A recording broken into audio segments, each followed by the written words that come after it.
Hello student, आपका स्वागत है पीएल इंस्टीट्यूट पर। मैं हूं पन्नालाल बाणी और आज अपन करेंगे एसएससी कांस्टेबल जीडी 7 फरवरी 2025 को जो सेकंड शिफ्ट में 12 से 1 बजे के बीच में पेपर हुआ था, उस मैथमेटिक्स के पेपर का संपूर्ण एनालाइज।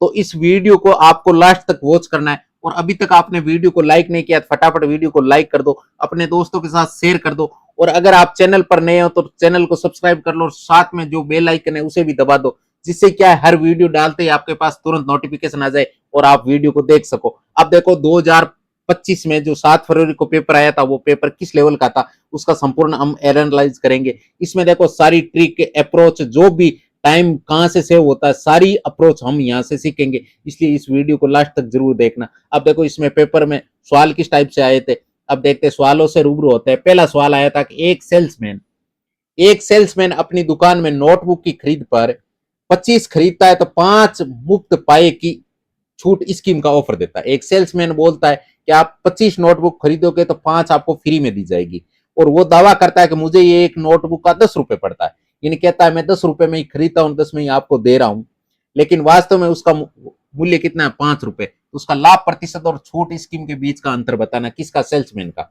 अब देखो सेल्समैन छूट कितने की दे रहा है, 5 की छूट किस पर, 25 पर। तो सेल्समैन के जाएगी कितनी, 25, तो वो देगा 5 फ्री में देगा, इसका मतलब 30 गुणा 100। अब यहां से आपको छूट कितनी मिल जाएगी, देखो 0 से 0 कट गया और तो क्या 50/3, ये क्या छूट है। अब हम याद करेंगे प्रॉफिट। प्रॉफिट कितने का हुआ, तो प्रॉफिट देखो 5 रुपए की वस्तु है, एक वस्तु के 5 रुपए 30 देता है, तो 30 के कितने हो गए, 150 रुपए। लेकिन वो लेते टाइम, बेचते टाइम 10 रुपए की है, एक और 25 के रुपए लेता है, तो 10 के हिसाब से 25 के कितने हो गए, 250। 150 में खरीदी हुई 250 में बेच रहा है, उसका प्रॉफिट कितने का हो रहा है, 100 का। किस पर, क्रय मूल्य कितना है, 150 रुपए गुणा 100। अब जिनसे कटते उनसे काट दो, तो देखो 2 बार और 3 बार 50 के पाड़े से कट गया, तो यहां से क्या मिल गया, 200/3।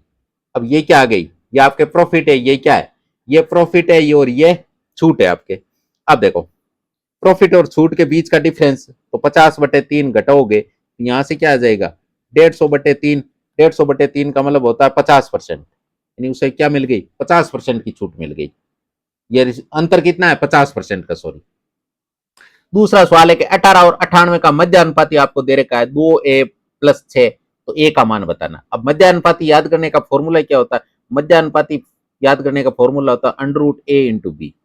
अब इसमें मान रखो, तो ए की वैल्यू कितनी, 18। 18 को हम लिख सकते हैं 9×2 इंटू 98 को क्या लिख सकते हैं, 14 गुणा 4×7=98। यहां से आप लिख सकते हो भाई 7×7×2, ये तो लिख सकते हो। तो 98 हो गए। अब देखो जिनसे कौन बाहर निकल रहे, कौन कौन, और इसकी वैल्यू आपके 2a+6 के बराबर है। यहां से आपके एक तो देखो 9 से आ जाएगा 3, 2 का जोड़ा है पूरा तो इसका मतलब 2 आ जाएगा, 7 का भी जोड़ा है 7 आ जाएगा, बराबर क्या आ जाएगा, 2a+6। अब देखो ये कितना हो गया, 7×2 = 14, 42। अब 42 में आप 6 कम करोगे तो कितने हो जाएंगे, 42 में से 6 कम करने पे 36 बराबर 2a। हमें चाहिए एक ए की वैल्यू, तो ए बराबर क्या आ जाएगा, हम 36 में 2 का देंगे भाग, तो बराबर कितना आ जाएगा, 18। इसका मतलब ए की वैल्यू कितनी है, 18, जो आपके सी नंबर ऑप्शन में है। इसी प्रकार तीसरा सवाल है कि अजय ने एचडीएफसी में 4% की वार्षिक ब्याज दर पर कुछ धनराशि का निवेश किया। यदि 2 वर्षों के बाद अजय को वार्षिक रूप से चक्रवर्ती होने वाले चक्रवर्ती ब्याज के रूप में 204 रुपए प्राप्त हुए, तो संगत साधारण ब्याज कितना होगा। अब आपको साधारण ब्याज बताना है। सबसे पहले आपको क्या दे रखा है, चक्रवर्ती ब्याज। चक्रवर्ती ब्याज कितना है, 204 रुपए। अब देखो SI, simple interest, simple interest है वो 4% की दर है, 2 साल का कितना हो गया, 8%। लेकिन सीआई यानी कंपाउंड इंटरेस्ट कितना हो गया, 8.4 का स्क्वायर करोगे 16, और 16 के 100 का भाग दोगे तो 0.16 यानी 8.16। तो सीआई कितना है, 8.16। सवाल वाला बोल रहा है 204, लेकिन हम क्या बोल रहे हैं, 8.16। तो 208, सॉरी 204 बटे 204 बटे अपन कह रहे हैं 8.16, इसका देंगे भाग गुणा। अब देखो 100 गुणा 100, सॉरी, हमें याद क्या करना है, साधारण ब्याज याद करना है। साधारण ब्याज कितना है, 8 है, तो 8। अब ये पॉइंट हटाओगे तो ऊपर क्या लग जाएंगे, डबल जीरो। और अगर ये, तो इसका मतलब अब देखो आपके सामने क्या आ गया, 204 गुणा 800 बटे 816। अब देखो जिनसे कटते हैं उनसे काट दो, तो ये आपके 8 के पाड़े से कितनी बार कटेगा, 100 बार। और ये 8 एकम 8, 0 और 802, यानी 102 बार कटेगा। 102 दूनी 204, यानी 2 यहां से कट गए और 100 दूनी 200। इसका ए नंबर ऑप्शन राइट हो जाएगा।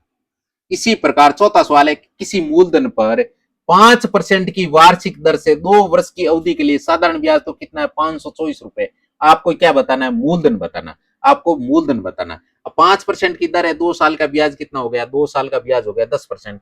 अब देखो आपके हिसाब से ब्याज कितना है, 10%, लेकिन सवाल के हिसाब से 524 रुपए। 524 यानी ये 10 की वैल्यू। अब हमें क्या याद करना, मूलधन। मूलधन कितना होता है अपने आप में 100%, तो इसको 100 से गुणा करेंगे। अब जिनसे कटते हैं उनसे काट दो, तो 0 से 0 कट गया। अब 524 को 10 से गुणा करोगे तो कितना आएंगे, 5240। अब 5240 किस ऑप्शन में, ए नंबर ऑप्शन में, इसका ए नंबर ऑप्शन राइट हो गया। इसी प्रकार पांचवा सवाल है कि वो बड़ी से बड़ी संख्या याद कीजिए जिसमें 1470 और 671 को भाग देने पर क्रम से, यहां से तो शेषफल 0 बचेगा, 0 बचेगा, इसका मतलब 1477 का 1477 ये, लेकिन यहां पे शेषफल 6 बचेगा। 6 कम कर लो पहले, तो ये कितने हो गए, ये हो गए 665।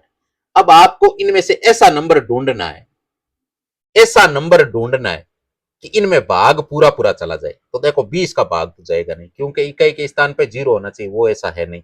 16 का भी नहीं जाएगा। क्यों नहीं जाएगा, क्योंकि इसमें 2 कॉमन नहीं आ रहे। 16 के लिए 2 कॉमन की आवश्यकता है भाई, 16 में 2 का भाग जाएगा, लेकिन इसमें 2 का भाग नहीं जा रहा, इसका मतलब ये कैंसिल हो गया। अब देखो बाकी की कर लो ट्राई। तो देखो 17 का अगर भाग दोगे तो 17×5 = 85, 70 छक्के ने 102, 70×7 119, 70×8 136, 136 11। अब देखो 17 का भाग नहीं जा रहा है, इसका मतलब इसका आंसर 7 ही आएगा। अब 7 का भाग आप देख के ट्राई कर सकते हो, 7 का भाग 100% जाएगा, इसका ए नंबर ऑप्शन राइट होगा। आप ट्राई कर लेना। अब आपके सामने छठा सवाल के, वो बड़ी से बड़ी संख्या याद कीजिए जिसे 943 और 1957 को भाग देने पर क्रम से पहले में भाग देते तो शेषफल 7 बचेगा, दूसरे में भाग देंगे तो शेषफल 1 बचेगा। यहां से जो आप 7 पहले ही कम कर लो, ये कितना हो जाएगा, ये आपके हो जाएगा 936। और यहां से जब आप एक कम करोगे, क्योंकि यहां से क्रम से एक आएगा, ये कितना हो गया 1956। अब देखो इन दोनों में आपको क्या करना है, इसमें से किसी नंबर का भाग देना। देखो 10 का भाग जाएगा नहीं, 13 का भी भाग जाएगा नहीं। 13 का भाग क्यों नहीं जाएगा, क्योंकि इसमें से 2 कॉमन आएगा। 2 का भाग दोनों में जा रहा है, इसका मतलब 2 कॉमन आएगा, 2 इसमें कॉमन है नहीं 13 में। इसका मतलब 12 और 28 दोनों में से एक संख्या का भाग जाएगा। तो सबसे पहले ट्राई कर लो 12 की, तो 12×7 = 84, यहाँ से 9 बच गए छिन में। अब देखो 12 के जाने की संभावना है, पूरा पूरा 12×8 छिन में जा रहा है पूरा पूरा, इसका मतलब इसमें तो 12 का भाग जा रहा है। अब 1956 में अगर 12 का चला जाए तो फिर आंसर आपके वही होगा। तो यहाँ से 12 एकम 12, पीछे कितने 7 बच गए, और 12×6 = 72, पीछे 3 बच गए, और 12×3 = 36, यानी 12 का भाग इसमें पूरा पूरा जाएगा। इसका मतलब इसका एलसीएम होगा वो क्या होगा, 12 ही होगा। 28 का भाग नहीं जाएगा, क्योंकि 12 का चला गया दोनों संख्याओं में, तो उसमें 28 का जाने की संभावना कम है। इसका मतलब आपने सी नंबर, फिर भी अगर आपको डाउट क्लियर करने के लिए आप 28 का भाग दे भी सकते हो, तो 28 का भाग देते हो, तो 28 का भी अगर भाग चला जाए तो फिर 28 से पहले आप ऐसा करो, इसमें 7 का देके देख लो, क्योंकि इसमें 7 का जा रहा है, इसका मतलब इसमें भी 7 का जाना चाहिए, तो इसमें आप 7 से भी ट्राई कर सकते हो। अब आपके अगला सवाल, एक 340 मीटर लंबी और एक 360 मीटर लंबी दो रेलगाड़ियां एक ही दिशा में क्रम से 80 किलोमीटर प्रति घंटा और 90 किलोमीटर प्रति घंटा की चाल से गतिमान है। पीछे से आ रही तेज चाल वाली रेलगाड़ी, एक तेज चल रही है एक धीरे चल रही है, एक तो 90 की स्पीड से, एक 80 से स्पीड से, 90 वाली तेज चलेगी, दूसरी रेलगाड़ी को पूरी तरह से पार करने में कितना समय लगेगी। अब देखो इस टाइप का सवाल आता है ना, इसमें आपके अगर आपको टाइम याद करना है, तो टाइम याद करने का फॉर्मूला क्या होता है, टाइम याद करने का फॉर्मूला होता है दूरी। अब दूरी दोनों ट्रेनों की लंबाई, तो 400 और 300 पूरी कितनी हो गई, 700। अब देखो दोनों ट्रेन है वो एक ही दिशा से आ रही है, इसका मतलब दोनों के इस वीडियो के बीच का अंतर लेंगे। अब 80 और 90 के बीच का अंतर कितने का है? 10 का। अब ये किस में है? ये किलोमीटर प्रति घंटा। सबसे पहले मीटर पर सेकंड में बदलोगे तो इसको 5/18 से गुणा करोगे। अब तीसरा बट्टा है ना, तीसरा बट्टा ऊपर चला जाएगा, इसका मतलब 18 ऊपर चला गया। लेकिन इसमें आपके ये क्या है, ये अभी तक आपके सेकंड में आंसर आ रहा है, लेकिन आपको किस में चाहिए? मिनटों में। तो 60 का भाग दे दोगे। अब जिनसे कटते हैं उनसे काट दो। यहां से देखो, डबल जीरो से डबल जीरो तो कट गया, और 6×3 = 18, 7×3 = 21। 21 में आपको भाग किसका देना? 5 का। और जब भी आप 5 का भाग दो तो ऊपर वाले नंबर को डबल करो और फिर एक संख्या छोड़ के पॉइंट लगा दो। 21 का दुगुना कितना होता है? 42। और एक संख्या छोड़ के पॉइंट लगा दो, इसका मतलब 4.2 आएगा, जो आपके सी नंबर ऑप्शन मारा है, इसका मतलब इसका सी नंबर ऑप्शन राइट होगा। अब चलेंगे अगले सवाल में। अगला सवाल क्या है कि एक समचतुर्भुज के विकिरण, पहला विकिरण आपको 4 मीटर का, दूसरा विकिरण 6 मीटर का, तो इसका क्षेत्रफल आपको याद करना। अब देखो, अगर समचतुर्भुज का क्षेत्रफल, अगर क्षेत्रफल याद करोगे, क्षेत्रफल याद करने का सूत्र क्या होता है? 1/2 into D1 into D2, D1 into D2, यानी D1 का मतलब पहला विकिरण, D2 का मतलब दूसरा विकिरण। तो 1/2, D1 कितना है? 4, D2 कितना है? 6। अब कटते उनसे काट दो तो ये 2 बार कट गया, इसका मतलब 6 दूनी 12 आ गया। इसका मतलब इसका क्षेत्रफल कितना गया? 12 वर्ग मीटर, यानी डी नंबर ऑप्शन होगा। इसी प्रकार 9वां सवाल है कि पेट्रोल के मूल्य में प्रति लीटर 40% की वृद्धि होती है। प्रति लीटर, 1 लीटर पे 40 की वृद्धि होती है। यानी पहले पेट्रोल का भाव था 100 रुपए लीटर, लेकिन अब 40 की वृद्धि होकर कहां पहुंच गया? 140 रुपए लीटर। कहां पहुंच गया? 140 रुपए लीटर। लेकिन इसकी खपत में कितने प्रतिशत की कमी की जाए कि उस पर होने वाला व्यय केवल 19% की वृद्धि हो? इसका मतलब वो कह रहा है, जो पेट्रोल का यूज ले रहा है, वो बोल रहा है मैं ज्यादा से ज्यादा 119 रुपए खर्च कर सकता हूँ। तो ये 140 तो हो गए, लेकिन मैं तो 119 ही खर्च कर सकता हूँ। इसका मतलब उसके खपत में कमी करनी पड़ेगी। अब कमी कितनी होगी? यहां से इन दोनों के बीच का डिफरेंस है 21 का, 21/140, इस पे कमी हुई है, गुणा 100। अब करते हैं उनसे काट दो। देखो, 0 से 0 कट गया, और यहां से ये 5 बार 2 के पाड़े से, और ये 7 बार, और 7 से इसको काटोगे 3 बार, और 3×5 = 15, यानी 15% की क्या होगी? 15% की आपको खपत कम करनी होगी। अब है आपके 10वां सवाल कि चंडीगढ़ से अमृतसर की दूरी 50 किलोमीटर प्रति घंटा की चाल से 4.5 घंटे में कंप्लीट होती है। कितने में कंप्लीट होती है? 4.5 घंटे में। यानी 50 को 4.5 को आप लिख दो 9/2, यहां से आप काटोगे तो 25 बार कटेगा, 25 में दूरी कितनी है? 225 किलोमीटर। कितनी है? 225 किलोमीटर। अब 225 किलोमीटर की दूरी कितने में टाइम में खत्म करना चाहता है? ये आधा घंटा कम में, 30 मिनट की बचत करना चाहता है। पहले 4.5 घंटे ले रहा था, अब 4 घंटे में कवर करना चाहता है। यहां से आपके क्या बताना है? इसमें चाल में कितनी वृद्धि की जानी चाहिए? अब देखो, यहां से आप सोल्व करोगे तो पहले तो 50 की थी। अब देखो, आप जब भाग दोगे तो कितनी बार जाएगा? 4×5 = 20, 2, 6×4 = 24, 6×4 = 24, 1 बचेगा। 1/4 का मतलब होता है 0.25, यानी 56.25 आया है।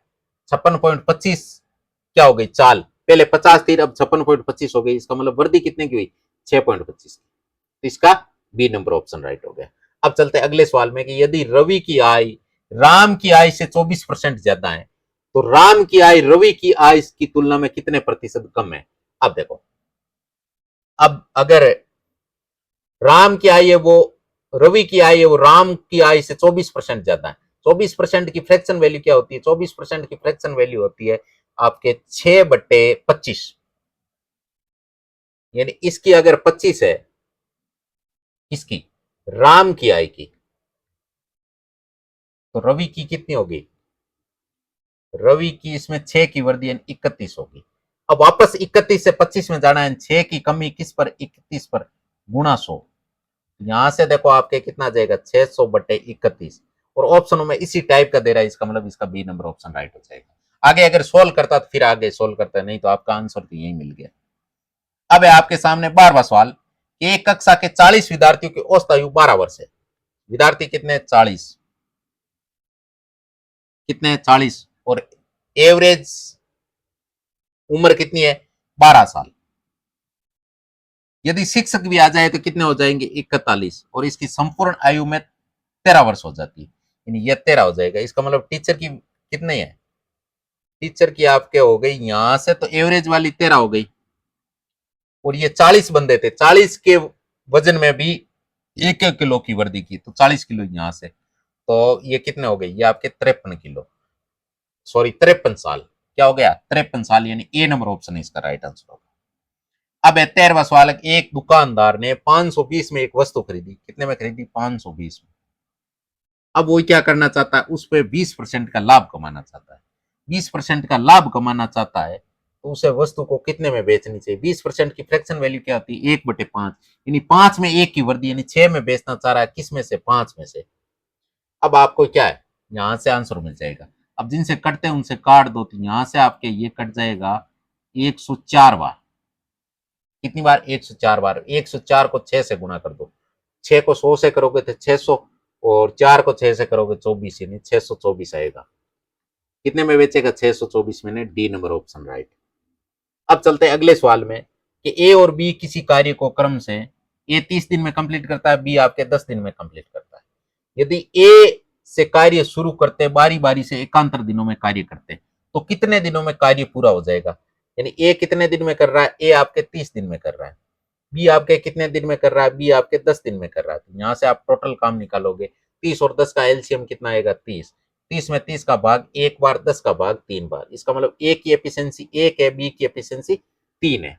तो यहां से आप एकांतर दिन में काम करेंगे। पहले दिन ए काम करेगा, दूसरे दिन बी आएगा काम करेगा, तीसरे दिन फिर ए आएगा, चौथे दिन बी आएगा, पांचवें दिन ए आएगा, छठे दिन बी आएगा। इस प्रकार से चलेगा। इसका मतलब 2 दिन में काम कितना कंप्लीट होगा?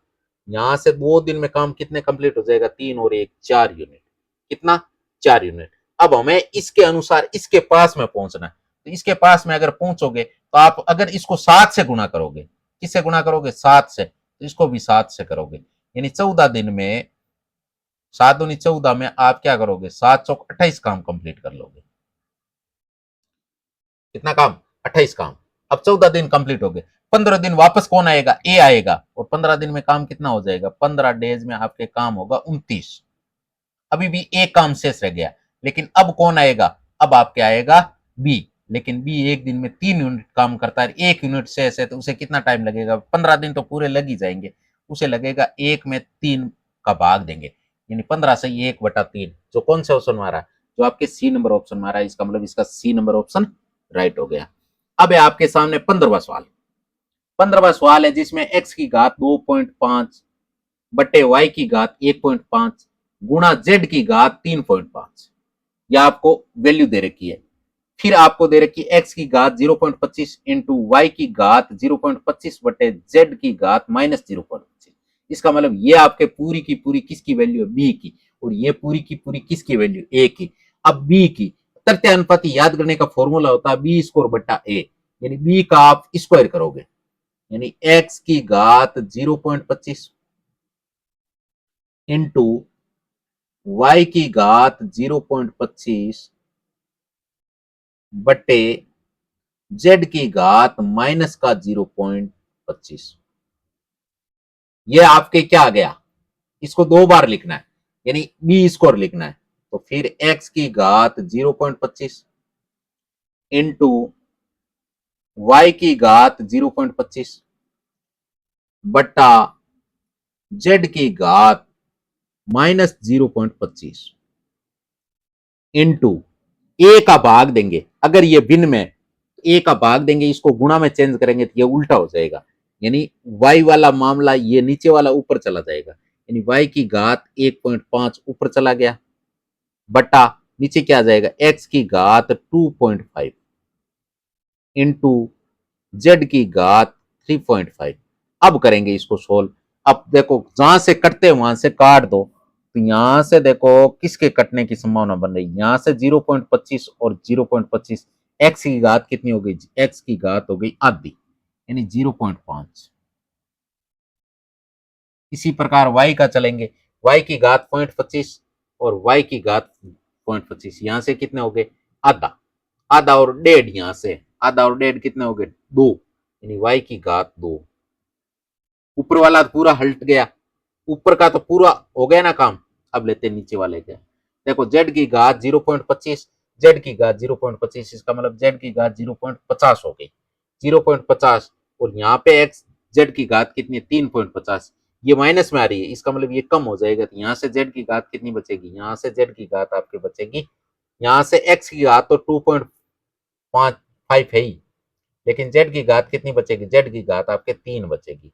अब देखो जिनसे कटते हैं उनसे काट दो, तो यहां से देखो ऊपर वाला पूरा कट जाएगा, यहां से आधी घात चली जाएगी, और यहां से अगर आधी घात तो इसमें से भी आधी घात चली जाएगी। ऊपर क्या बचेगा, वाई का स्क्वायर, बट्टा में क्या बचेगा, एक्स की घात 2 इंटू जेड की घात 3। इसका मतलब ये कौन से ऑप्शन में आ रहा है, यह आपके सी नंबर ऑप्शन में आ रहा है, तो इसका मतलब सी ऑप्शन राइट हो गया। अब चलते हैं 16वें सवाल में कि कृष के पास 1224 रुपए, उन्होंने इसे अपने पुत्रों वीर और नितिन के बीच में बांट दिया और उन्हें इसे वार्षिक रूप से चक्रवर्ती यानी 4% की वार्षिक ब्याज दर पर निवेश करने को कहा। यह देखा गया कि वीर और नितिन को क्रम से 12 और 13 वर्ष के बाद समान धनराशि प्राप्त हुई। कृष्ण ने नितिन को कितनी धनराशि दी। अब देखो 1224 रुपए 4% की दर है, इसका मतलब 4% की फ्रैक्शन वैल्यू क्या होती है, 1/25।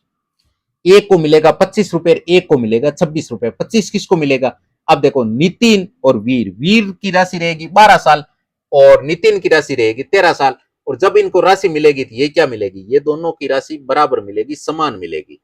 दोनों की राशि अगर समान मिलेगी, इसका मतलब ज्यादा किसको मिलेगी, कम किसको मिलेगी। तो ऑब्वियसली बात है, जिसको 12 साल राशि रहेगी बैंक में और एक ही रहेगी 13 साल, 13 साल वाले को ब्याज ज्यादा मिलेगा और 12 साल वाले को कम मिलेगा। इसका मतलब जो कृष राशि इसको ज्यादा देगा, इसको कम देगा।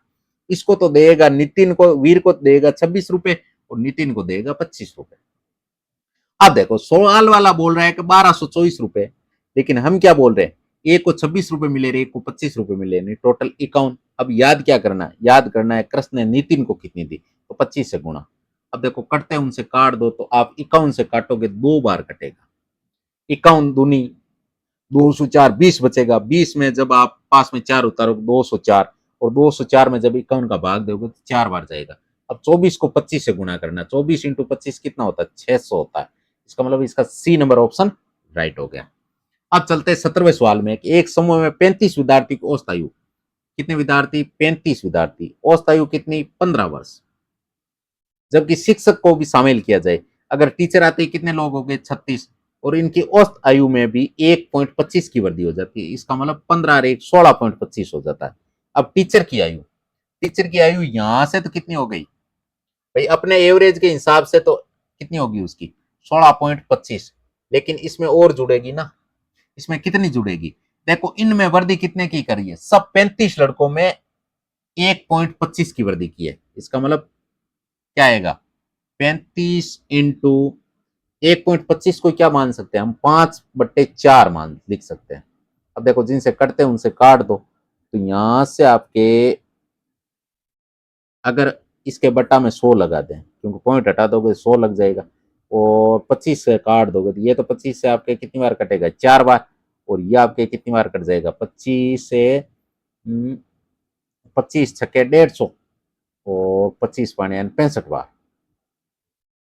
अब देखो यहां से तो आपको 65 मिल गए, 65/4, और यहां से क्या मिल गया, 35 को 5 से गुणा करोगे तो कितना आएगा, 175, 175/4। अब देखो ऊपर ऊपर वाले जोड़ लो, 180 और 60 240, यानी 240 में 4 का भाग पूरा पूरा जाता है, तो हाँ कितनी बार, 60 बार। इसका मतलब शिक्षक का वजन कितना है, 60 किलो। कितने किलो है, 60 किलो का शिक्षक है। इसी प्रकार अगला सवाल है कि मूल्यांकन करना आपको 32 में भाग देना 8 का। ये सवाल है सिंप्लीफिकेशन का, और ये सवाल होगा बोर्ड मास नियम के अनुसार। बोर्ड मास के नियम के अनुसार सबसे पहले भाग सरल होता है, फिर गुणा, फिर जोड़, या फिर बाकी। अब देखो 32 में जब 8 का भाग दोगे तो भाग जाएगा 4 बार, गुणा 4 माइनस 3 दिए 9, तो यहां से 4 चौक 16, 16 में से 9 गए तो पीछे कितने बचे, 7। इसका मतलब इसका बी नंबर ऑप्शन राइट होगा। अब है आपके सामने 19वां सवाल कि प्रमोद ने 154 कुर्सियां बेची। बेचने को क्या कहते हैं, एसपी, यानी 154 एसपी अगर 154 बेची है तो 154 भी खरीदी होगी। तो ये दोनों पक्ष अभी तक बराबर नहीं हुए क्योंकि ये सीपी हो गया, खरीदने को सीपी कहते हैं। ये इसके अब देखो ये दोनों पक्ष बराबर नहीं है अभी तक, क्यों? क्योंकि ये पलड़ा हल्का है, ये भारी है। ये क्रय मूल्य का, ये क्रय मूल्य का, ये आपके विक्रय मूल्य का। और विक्रय मूल्य और क्रय मूल्य ये दोनों पक्ष बराबर करने के लिए इसमें आपको लाभ जोड़ना पड़ेगा। लाभ कितना हो रहा है? लाभ हो रहा है 54 कुर्सियों के विक्रय मूल्य के बराबर, 54 एसपी। अब देखो एसपी एसपी एक तरफ कर लो, अगर 154 में से 54 गया तो पीछे कितना बचा? 100 एसपी बराबर 154 सीपी। अब यहां से सीपी बटा एसपी का रेशियो निकालोगे तो बराबर क्या आ जाएगा? सीपी बराबर तो 100 है बटा 154 है। अब देखो 100 की वस्तु 154 में बेच रहे हैं, यहां से 54 का बेनिफिट किस पर? 100 पर, गुणा 100। 100 से 100 कट गया, इसका मतलब ये क्या आ गया? 54%। क्या आ गया? 54% उसे क्या मिला है? लाभ मिला है। अब है आपके सामने 20वां सवाल, माइनस के 9 माइनस 60 फिर माइनस का 15 प्लस -3 इंटू 6। तो यहाँ से सबसे पहले ये सिंप्लीफिकेशन का सवाल है, सबसे पहले इस पार्ट को सोल्व करेंगे। यहाँ से माइनस के 2 माइनस के 9 60 में 15 का भाग 4 बार जाएगा लेकिन माइनस का 4 मिलेगा। माइनस माइनस क्या हो जाएगा? सॉरी प्लस का मिलेगा। प्लस को माइनस से गुणा करने पे माइनस के कितने? 4। फिर माइनस प्लस माइनस और 6 3 18, तीनों ही वैल्यू माइनस की आई है। 18 और 4 कितने हो गए? माइनस के 22। माइनस के 22 में 9 जोड़ोगे तो कितना मिलेगा? माइनस का 31, यानी बी नंबर ऑप्शन इसका राइट होगा। इसी के साथ ये पेपर कंप्लीट हुआ। अगर आपको आज का वीडियो अच्छा लगा है तो चैनल को लाइक शेयर एंड सब्सक्राइब कर देना, और साथ में किसी प्रकार का कोई डाउट है तो नीचे कमेंट बॉक्स में आपको लिख के बता देना, आपको उसका प्रॉपर सॉल्यूशन मिलेगा। चलिए all the best, take care, bye bye, जय हिंद जय भारत।